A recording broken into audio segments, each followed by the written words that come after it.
बिस्मिल्लाहिर्रहमानिर्रहीम। अस्सलाम वालेकुम। मैं Sanaya Sabeel, additional general secretary sports and culture PTI। मैं इस वक्त NA-15 मानसरा से इलेक्शन लड़ रही हूँ और इसी हल्के से नवाज़ शरीफ भी मेरे मुकाबले में इलेक्शन लड़ रहे हैं।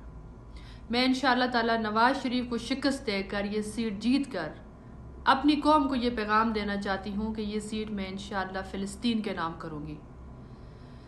मैं इंटरनेशनल फोरम पे जो सबसे पहला काम करूँगी वो ये करूँगी कि फ़िलिस्तीन की आवाज़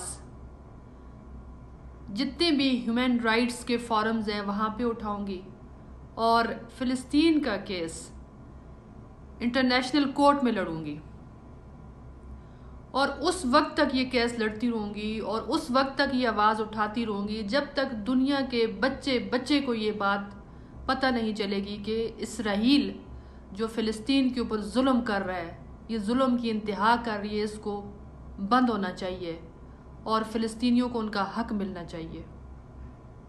10,000 बच्चे वहाँ पे शहीद किए गए, औरतें, फैमिलीज़, मर्द, इतनी बड़ी तादाद में उनको शहीद कर दिया गया और लाखों लोगों को बेघर कर दिया गया, शहर के शहर उजाड़ दिए गए। और बदकिस्मती से पाकिस्तान के अंदर ऐसा कोई भी लीडर इंटरनेशनल फोरम के ऊपर जाके उसने बात नहीं की जहाँ पे बहुत ज़रूरत थी बात करने की।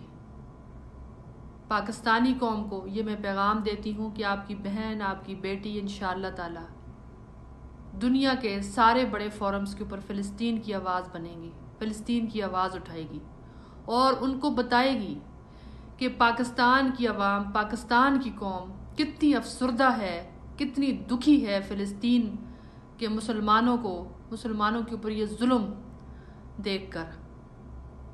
इंशाअल्लाह ताला ये काम मैं बहुत अच्छे से करूँगी, बहुत अच्छे से करूँगी इंशाअल्लाह।